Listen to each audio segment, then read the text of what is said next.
All right, spring. The Avs go up to Frozen Ottawa, the capital of the Great White North, and against a middling Senators team, albeit with some good young talent, with James Reimer in goal. Yes, James Reimer is still in the National Hockey League. Well, they go up to Ottawa and they lay a big fat egg for like 90% of this hockey game. When's the last time you saw the Avs with 6 shots on goal halfway through a game, Spring? Yeah, it's usually the other way around. Maybe not That was usually, but ugly. yeah. Yeah. Um you know, I okay, so I didn't get to watch most of the Toronto game. I was at the studio doing the Broncos pregame show.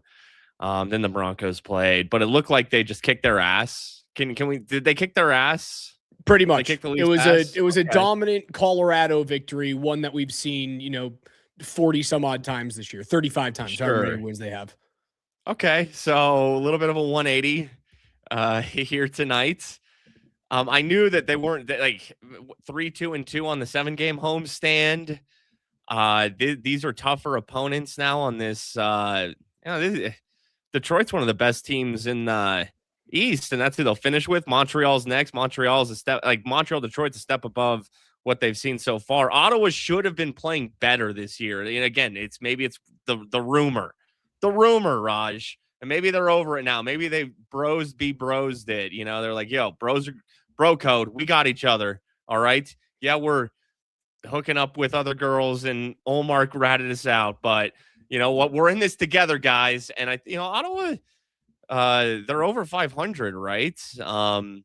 Yeah, Good team. Ottawa is, I mean, they're on the outside looking in. They need to get going to make the playoffs. So they're a desperate team. And you are going to see a lot of not only desperate teams, but teams that want to give you their best shot. And a few Avs players have said that. Like, that's kind of the way that we stay motivated, is that we know everyone's trying to kick our ass to prove a point. Not only do you have that going against you, you're going against these teams like Ottawa, they're 8 points out of a playoff spot, and games are starting to dwindle very quickly.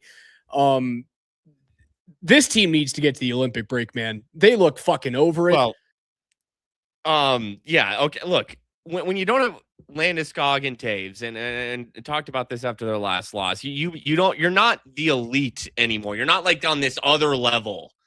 Like when you're at full strength, like maybe you are. I mean, they showed that they were for the most part. Mm-hmm. But now you're really good.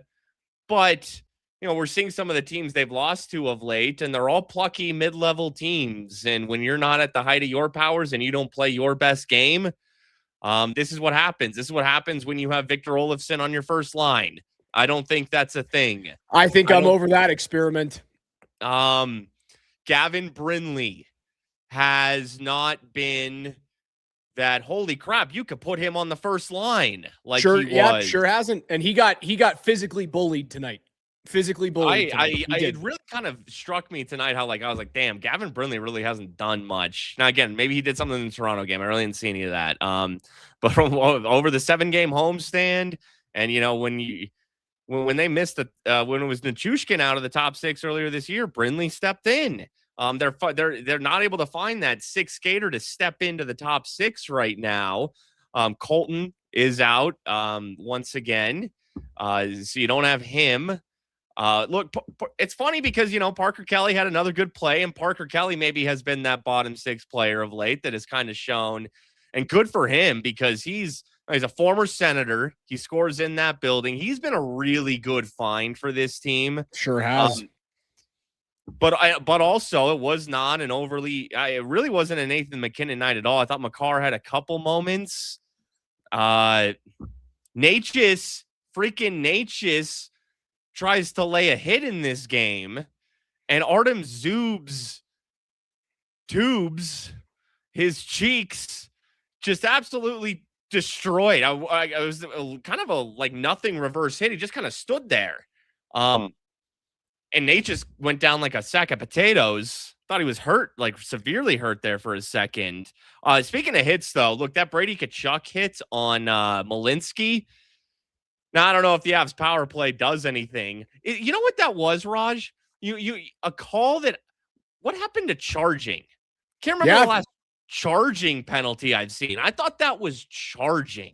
Refs were letting things go tonight, and Colorado, for the vast majority of the season, has been the team that has deserved the call. Tonight, they didn't deserve the call. And you know what? I'm going to give it up to the referees, man.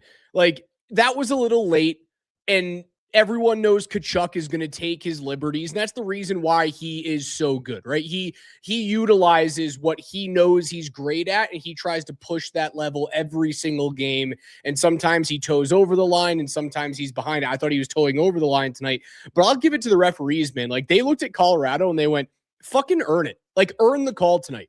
And the Avs didn't earn the call up until the last the 10 minutes in between the 15-minute mark and the 5-minute mark of the third period. Colorado tried to earn the calls, but you can't do that for 10 minutes in a 60-minute hockey game. They were disinterested tonight. The top line was not good. Fire Olofsson into the sun when it comes to the top line. I'm fine with him as a middle six player or a bottom six player. He's been good enough this year, but get him off the top line. Middleton and Girard tonight were atrocious. Never do that ever again. Well, so Middleton, and man, it feels like all four of these goals until late, the ones that didn't matter, were all of these like stretch pass or like got behind the D. Yeah, actually, well, I guess the Nichushkin one was off of a little turnover, but the first three of this game were all kind of like deep passes. Middleton gets beat on one. And that's just, look, I mean, that's the price you pay. That was his first game of the season. That's why I forgot about Keaton Middleton, because I just subconsciously didn't want to see him again, because he just doesn't fit. He doesn't have the foot speed to play in this league. He doesn't. I get trying something different, though, and that's what's happening with Taves out, and they trade Solovyov. So there was a Sean. They gave Middleton a run. Okay. But I think Manson got beat on one of those stretch passes. Burns got beat on one of them. All of your big dudes got beat on a stretch pass behind it. All of them. Yeah. All three of them tonight.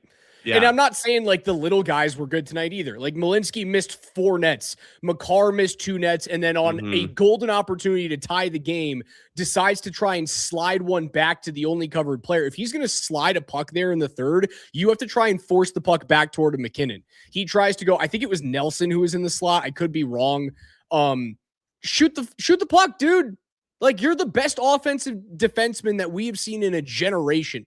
Just be selfish once. Be selfish. Don't be selfish with your next contract, but be selfish with the puck. Thought McKenzie, look, the first one, the Cousins one. I think Blackwood is expecting him to kind of go to the forehand side, and then he just kind of shovels a backhand. And it makes me think like in shootouts, like just pretend you got a dude trailing you and come in with that like game. And the goalie, it kind of gets a little like, oh shit. Like Blackwood is a little, oh shit there. I think expecting him as if it were a shootout, oh, he's going to take this back around. No, he just flips this little nothing backhand and goes through Blackwood. Other than that, he made some big saves in this game. Some huge, dude. Mackenzie Blackwood was the reason why you were within a goal in the last 3 minutes of the hockey game. Like he made some big saves. The score at the end, obviously with 2 empty netters, doesn't make it feel great, but like, what are you gonna do on the Giroux goal? Like that's is Giroux Hall of Famer? Giroux might be like Hall of Very Good. Yeah, I'd go very good, but I'd have to like look into his career. I'm not well versed in his numbers. He could be borderline. He's probably not, but like Claude Giroux in the middle of the hash marks with nobody on him is gonna score. He's typically gonna do that. Yeah. So like I can't put that on him. The save that he makes on Brady Tkachuk tonight on the power play was ridiculous. I had a couple on that power play that Ottawa had. Yeah. He was good tonight. He was good. He was. So, and yeah, getting into a little rhythm here. He's been, you need consecutive starts to get into that rhythm. And so he hasn't really gotten that this year because Wedgwood got so hot to start the year that when McKenzie came back, he was rarely starting 2 consecutive games. But now that Wedgwood's wife has given birth and Wedgwood did get a little banged up before that, Blackwood now with 2 straight starts, 3 straight starts actually, and that's where because he didn't look in rhythm against Philadelphia. He didn't look in. It looked like a guy who was not starting every night. It looked like a guy who was Correct. finding his footing. And he'd also come back from injury too. So 3 straight starts. Like, I think that actually is the key for Blackwood to get some consecutive starts. So that's an encouraging thing for tonight. Because if he gets in rhythm, as good as Wedgwood's been, Blackwood's upside is even higher. Completely agree. Yeah, I walk out of this game tonight with like one positive, and that is Mackenzie Blackwood was good enough and kept you in the game. Everything else was shit. Everything else was bad.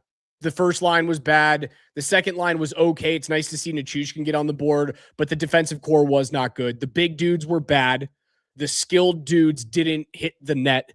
And when you mix that in with Nathan MacKinnon essentially just doing like MacKinnon was doing wind sprints the whole game. Yeah. And when you mix those things together with a lack of perceived energy or, give a shit meter, you're going to lose games to desperate teams. And that's what happened tonight. And that's the reason why I said a few minutes ago, man, this team needs to get to the break. They have to get to the Olympic break.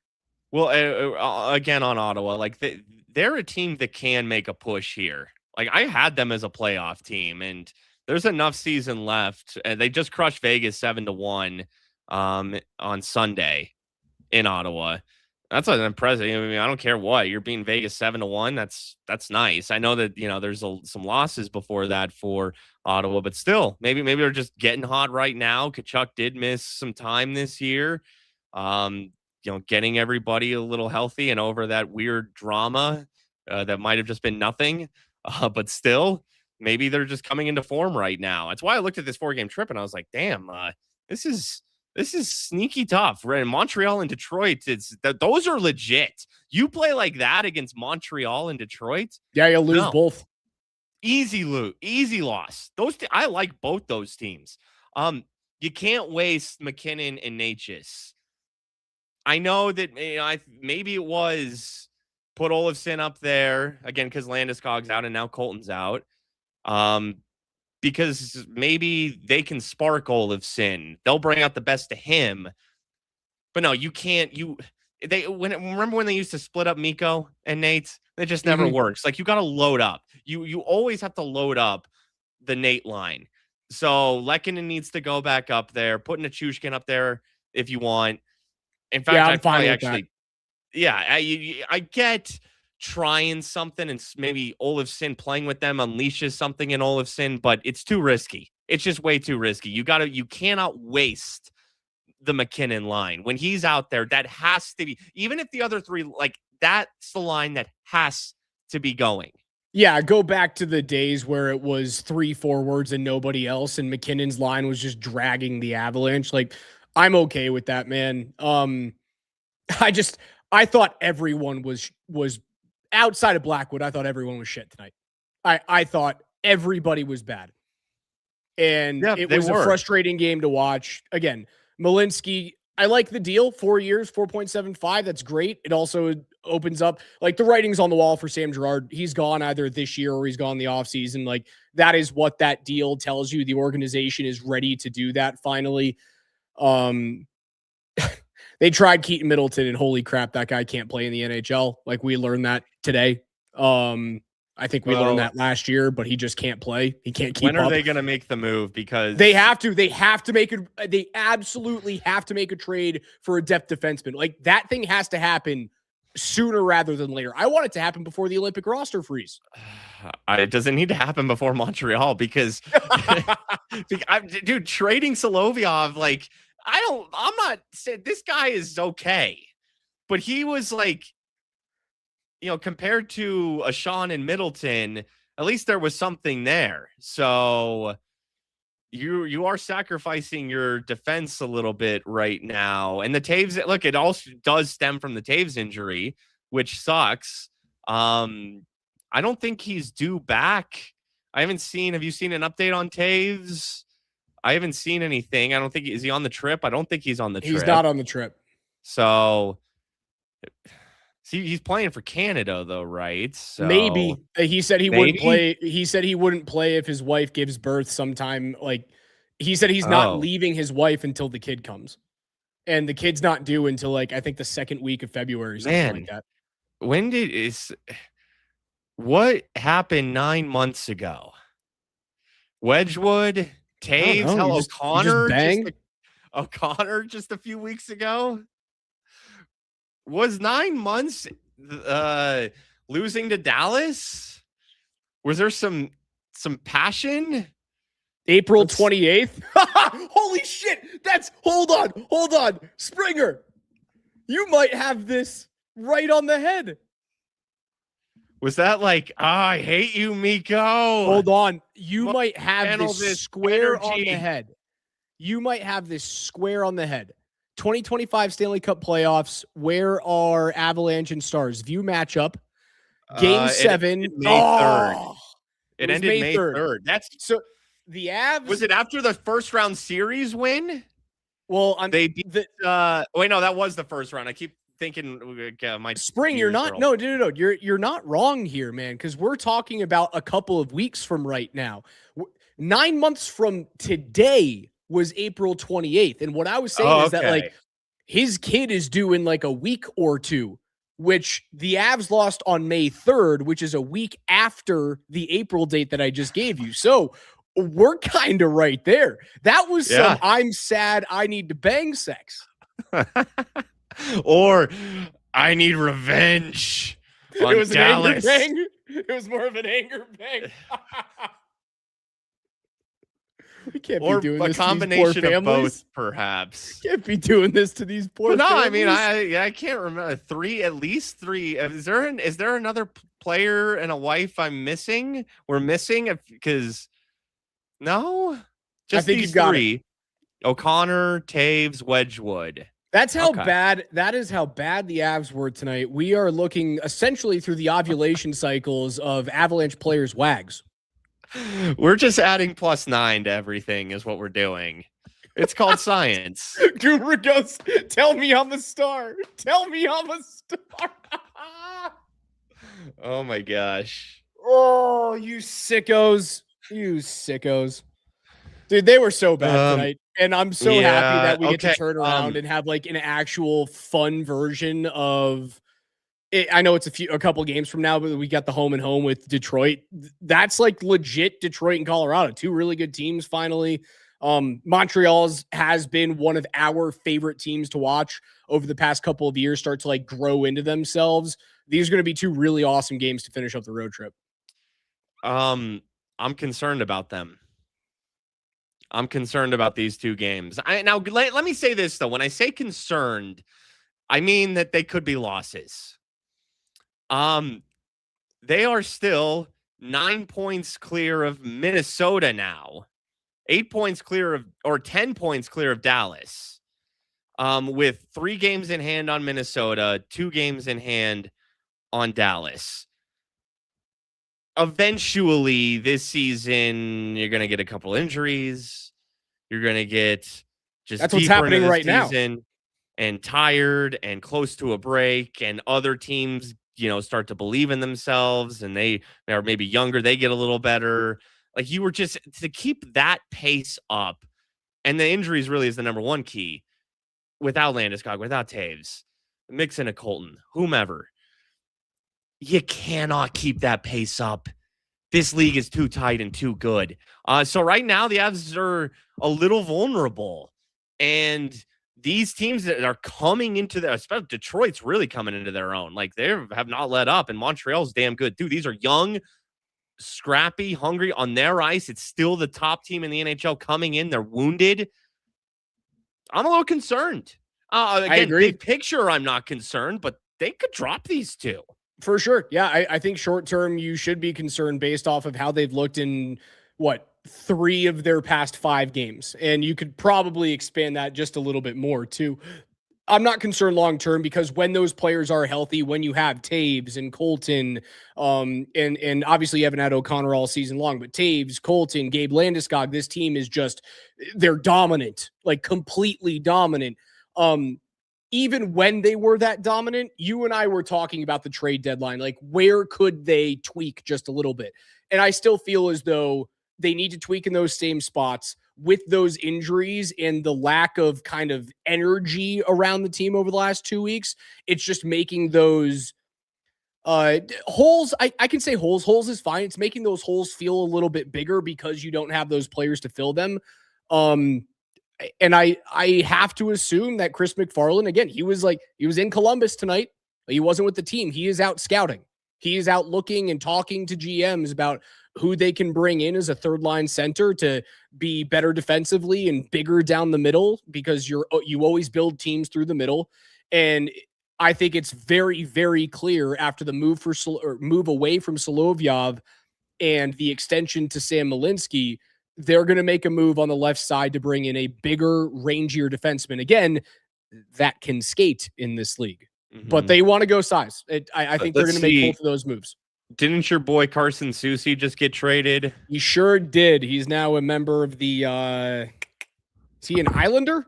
Carson Soucy? Sounds right. Yeah, I saw briefly in passing. I brought up a Winnipeg Jet today. Yep. I brought up Logan Stanley. Okay. 6'7", 220, mean streak, can skate. Like he's not the most fleet of foot, but if you want to compare him to like Tyler Myers, remember that big dude? He can skate better than Tyler Myers. I'm interested in that. And still the most recent name that I've seen they were connected to is once again Evander Kane.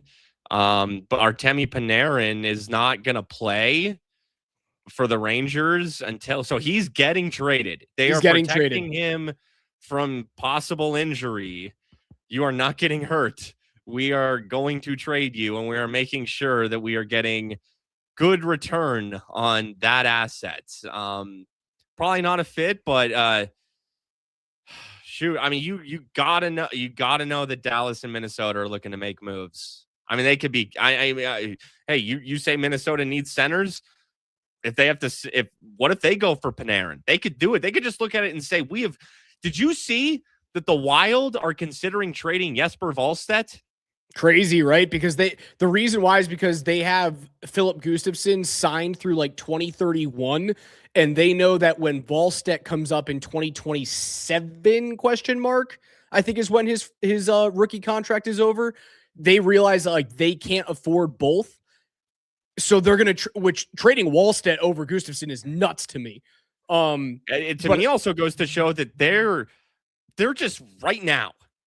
And they know that they could get whatever they wanted essentially for Jesper Wallstedt, because that's how good of a prospect that is. You could trade Wallstedt for a legit center, or you trade him for like a first round pick, and then you move the first round pick to get a legit center. Because that's the only thing not the only thing. Minnesota needs like 2 centers. They need a 1 center and they need a 2. Everything else on Minnesota I like. Like that's a fun team, but their center depth is horrendous, and they will not get through the playoffs without adding centermen. I mean, they're going to go all in. It's crazy though. Like I wouldn't do it. I would not trade Jesper Wallstedt. No, he's good. I trade Gustafsson. A goalie like that, I wouldn't. You better win a cup. You absolutely. If the Wild trade him, they have to win a cup in this little window of whatever they get. What a crazy thought process. It's just 2 years of Quinn Hughes, right? Until that contract's up. Now, maybe they would bring him back, but that's not guaranteed. You have got to win in like this year or next year if you trade Wallstedt. It's a crazy thought process, too, that like you could trade Wallstedt and bring in. Is Kadri the best center on the market? Probably. See, I mean, that's an overpay. It really is. So you're bringing him in for an aging Naz Kadri, and I'd love to have Kadri here with salary retention.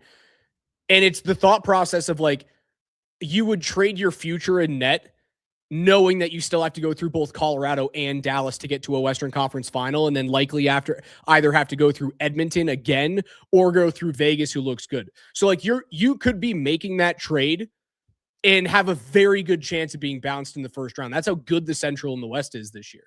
Mm-hmm. And it makes me think everybody will be making moves. There will be an impact move made by Dallas, Minnesota, Colorado, Vegas, and Edmonton. All 5 of those teams will make an impact move prior to March 6th.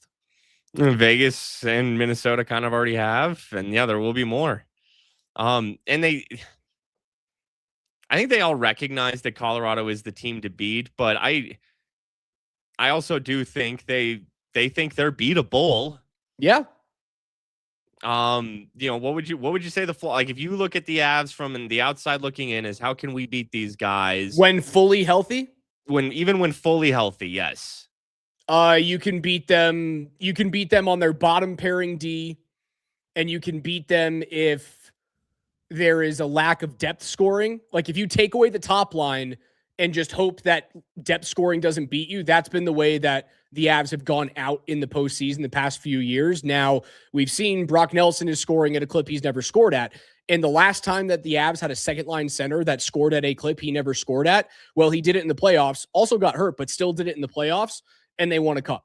So I would assume if I'm coaching or playing against Colorado, I go, you have to take advantage of the third pairing D, and you have to take away the top line and just hope that the rest of the team doesn't beat you. If my parallel to the 2022 team is right, the depth scoring will come through this year. Again, they still need to make 2 trades in my mind's eye. Yeah, I would add you can out physical them. You can bully them, maybe isn't the right word, but like if you brought in, let's say you're Dallas, you're Minnesota, you bring in a Naz Kadri, who, hey, he's got all the respect in the world for his former Avs teammates, but he's going to try to win. And if Naz gets that mean streak to him, look, say what you want, like Jamie Benn, is he a bag? Yeah, but he gets under your skin, those types of players who can nag at you for sure and kind of push you. This is why it's so important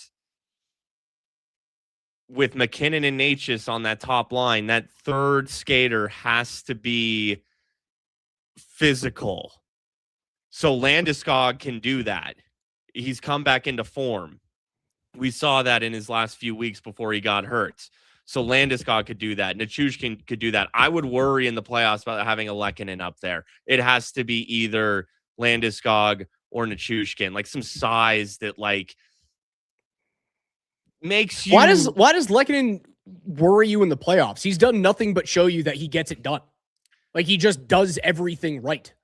Because I want Lehkonen on the second line with Nelson and. But the second line last year was the second line last year with Nichushkin, Landeskog, and Lehkonen. Sorry, Nelson, Landeskog, and Nichushkin was your best line. They just didn't score. It was without a doubt. It was statistically one of the best lines in hockey at 5-on-5. You want to break that up? Because the reason Landeskog was on that line was because, well, before Landeskog got hurt, he was getting more run on the top line. I think the plan has been for Landeskog to be on the top line. Last year, he just come back. They were protecting him still. We saw it protecting the minutes. Like, he's ready to play when he gets back from this midsection injury, 20 minutes a night. I think he is. And he's just the perfect guy. Look, Lehkonen's scrappy, but look, considering where they're at now without Landeskog, fine. If you want to put Lehkonen up there, that's fine. But it's just still a little too small. Like, you gotta. Okay, that's fine. McKinnon has FU to him, but he's not. Gonna really you don't want him to be. You don't want him to do what Brady Tkachuk does. Because if he does what Brady Tkachuk does, he's not a 150-point guy. You saw Necas try to lay a hit tonight. Necas took his own hit. Okay, that's not Necas. That's not. They are flyers. They are skill. Now McKinnon does have the FU to him, and Necas is tough. Don't get me wrong. Okay, Necas is. I think he's trying a little bit more. Like, he's trying to get a little bit of advantage. He doesn't quite have it, but I appreciate him trying to like get it into his game. I do. Well, I love how he's just bought into the culture of this team, and he's like, he wants to win a cup. He's never won a cup.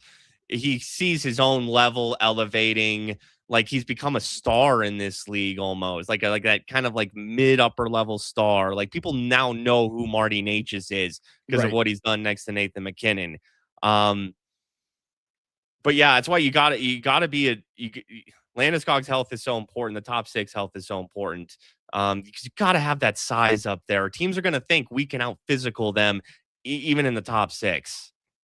They're going to make trades, man. And I don't think they're going to make trades for a non-baggy, ratty, physical player.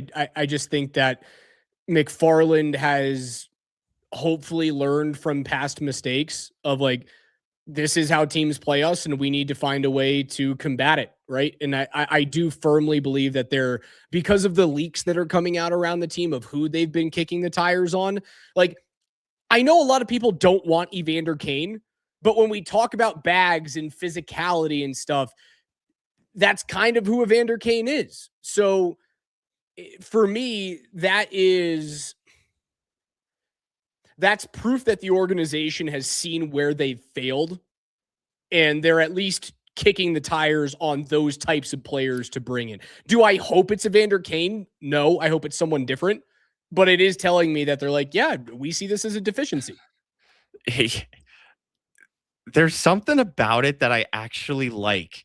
I'm just like, if Evander Kane, if he doesn't go, he's probably going to go to one of these 3 teams. Or hell, he could go to Vegas. Was Evander Kane once a Golden Knight?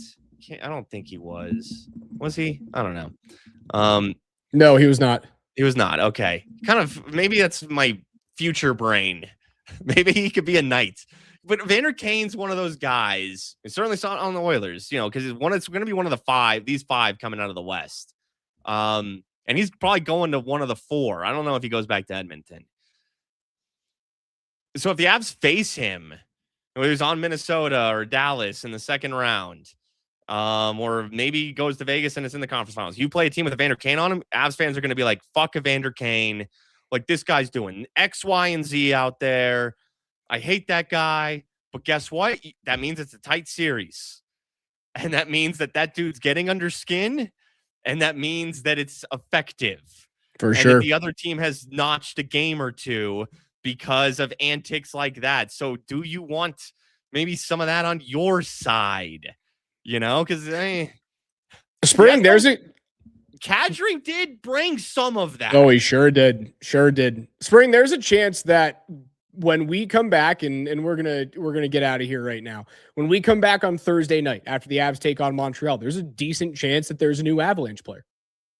I mean, I'm sure that they're leaving Ottawa tonight being like, hey, Taves isn't back in the next few days. We're playing some tough teams. Maybe we got to do something right now. Maybe. Avs fall. They were flat. We were not. We were talking about the ovulation cycles and the bedroom happenings with the Avalanche and their families in late April and early May. Well, nothing's going to happen 9 months from tonight because they're in Ottawa. Well, I guess they do have to get on a plane. They're not coming back home. Yeah, you're right. This isn't a wives and girlfriends trip. Sure wasn't. We'll see how this road trip goes. Spring's been watching too much heated rivalry, eh? And then when they get back to Denver, like, what if they lose 3 in a row? And they're going to get back to Denver and, they're going to add to the population is what they're going to do.